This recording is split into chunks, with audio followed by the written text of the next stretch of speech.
Stranger Things Season 5 Volume 2 has finally returned after a month of waiting, and this could arguably be the best Christmas present that all of us were wishing for. Within these 3 episodes, we saw glimpses of the Abyss, Carly's secret plan of what she wants Eleven to do to protect the greater good of the planet, a Vecna becoming slightly weaker, and an answer to what that large ball of energy was from the trailer. Oh, and it most definitely seems like the Mind Flayer is going to be making a return in the finale. So with that, let's dive into these 3 episodes, break down the ending, and answer the biggest questions that we were left with. Here is Stranger Things Season 5 Volume 2 Ending Explained.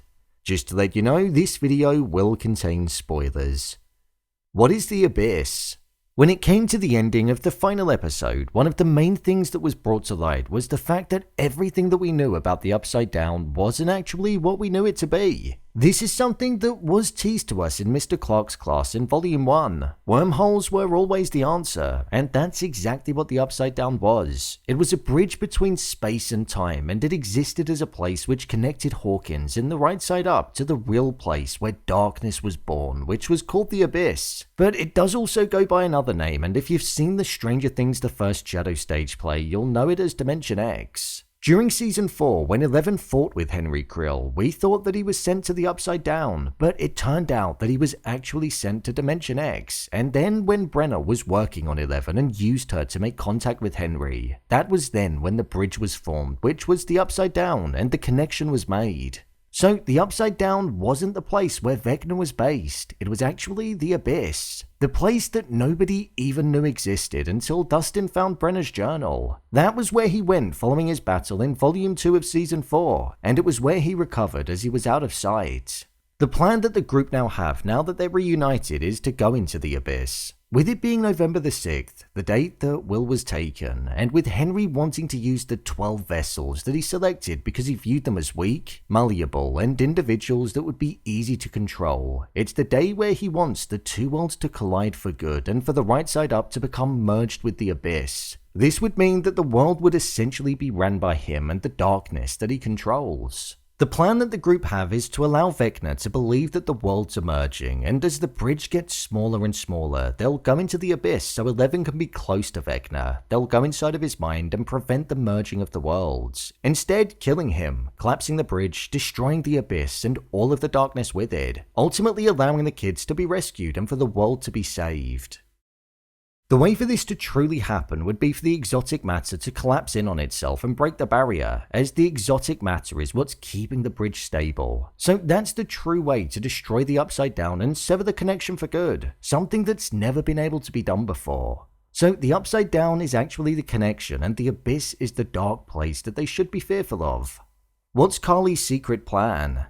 For a while, I did wonder why the Duffer Brothers brought back number 8, and now I'm seeing that she's not going to be the hero that we want her to be, so she's been brought back for a bit of drama. She has ulterior motives, albeit ones that are looking out for the greater good of the future of the world, but she's the person that wants to deprive us of the happy ending. Carly was essentially taken by the military and had her blood taken because Dr. K was looking to revive the project that Dr. Brenner was working on in order to create more numbers. This was something that wasn't working with Carly though, because her blood didn't quite match the profile that they were looking for. It was all about the blood of Henry, and seeing as though all of the numbers were made due to being given Henry's blood, the military thought any number could essentially replicate it. However, as we saw with the pregnant women, that wasn't the case.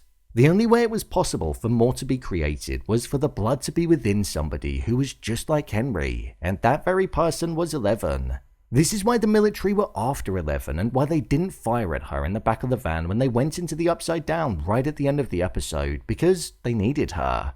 This is why Carly's plan seems so dark. Carly believes that even if Dr. K is killed, the lab is destroyed and the Upside Down is destroyed, there'll always be somebody that's willing to pick the project back up. So as long as Eleven's alive, it means that she's in danger and all of the people that she cares about are as well. So almost like how Mr. Whatsit is manipulating the young minds by mentioning their parents and families being harmed, Carly is doing that to her.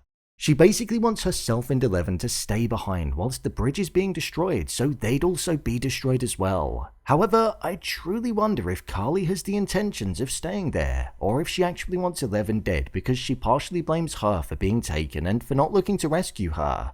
We know Hopper can't lose Eleven, as even the thought of losing her reminds him of what happened to Sarah, so he'd be losing a daughter all over again. And with him not being trusting of Carly, I wonder if he could end up dying whilst trying to protect her. It would be a moment that would hit really hard and would be a true tearjerker. He's the dad in the show, and the love that he has is something that's always been present. Jonathan and Nancy.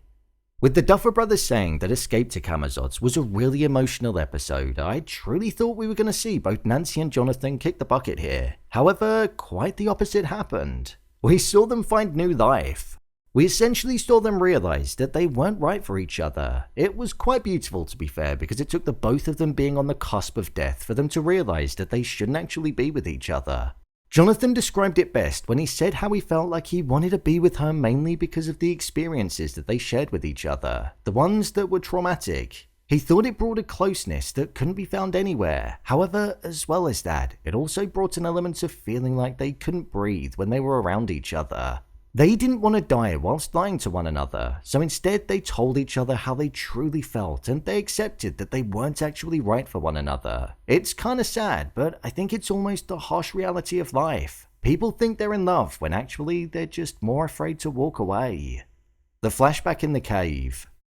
What we saw in the cave is something that I think we'll see more of in the finale. This is what's shown in the first Shadow stage play, and it answers why Henry is so afraid of entering the cave inside of his mind. This is because following opening the box, there was a piece of technology that essentially sent him to the abyss, and that was where he met the Mind Flayer for the first time, and the darkness was essentially put inside of him. He was exactly like one of the vessels that he's using for his grand plan of recreating the world. He was gone from the right side up for around 12 hours, but within that time, it transformed him completely. So I think we're most likely going to see that taking place when the show returns for its final episode. The person that was firing towards Henry was a scientist that was working for Dr. Brenner at the time, and he fled the interdimensional project that the government was working on because he didn't want to be a part of it and ultimately took the case with him. Due to it being such a traumatic time for Henry, that was why he wasn't able to walk into the cave, because it's essentially the beginning of the end of the young Henry Creel. When he returned to the right side up, he believed that he killed the only girl that he cared about, which was teased to us with the poster for the play, his mother and also his sister, so this has to be addressed truly when it comes back for its final installment. I think this could also be why Henry Creel utilizes the death of family members amongst the new people that he recruits, because he knows firsthand how devastating it is to experience that. How Max escaped Camazotz. When it came to Max escaping Henry's mind, it turned out that Kate Bush and music wasn't necessarily the only thing that was able to save her. As well as that, it turned out that as long as you had something powerful and meaningful, the ability to get home would present itself. This was Lucas for her and the love and care that he had for her. She could sense the feelings that he had and the heart that was present, so that meant that the gateway for her to return to her body was there. With Holly, we saw that the persona of Holly the Heroic was what it was for her.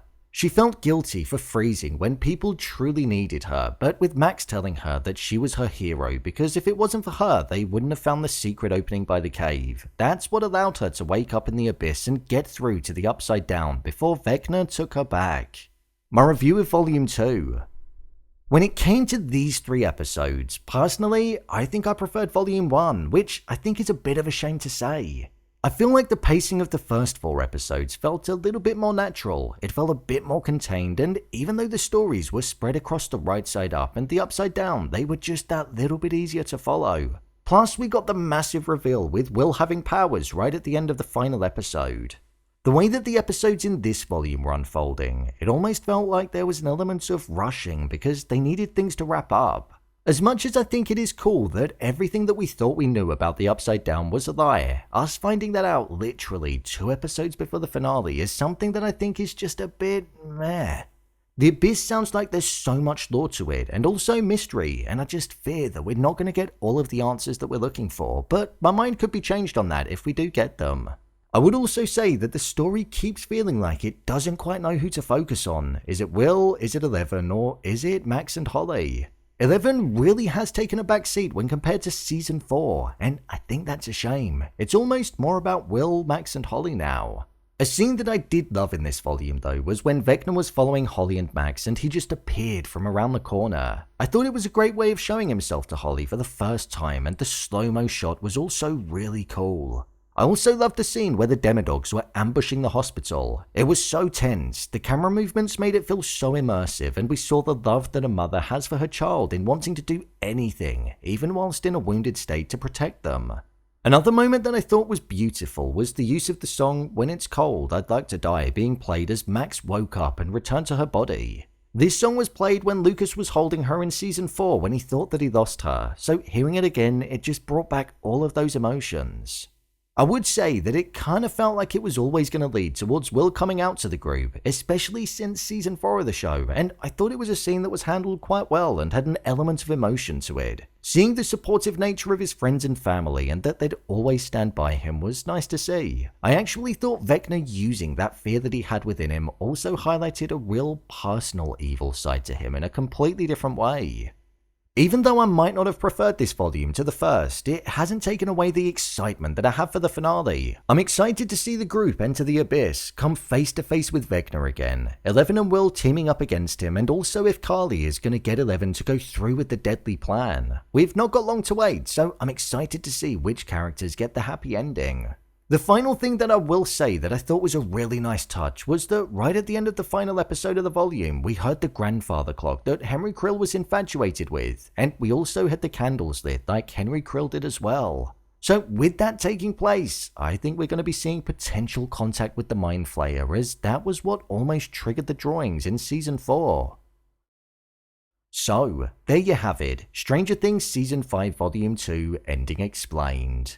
If you want to see more videos on Stranger Things Season 5, then check the playlist below, and don't forget to subscribe so you don't miss future videos. What did you think of Volume 2? Share your thoughts in the comments. As always, thanks for tuning into the video, and I'll see you in the next one.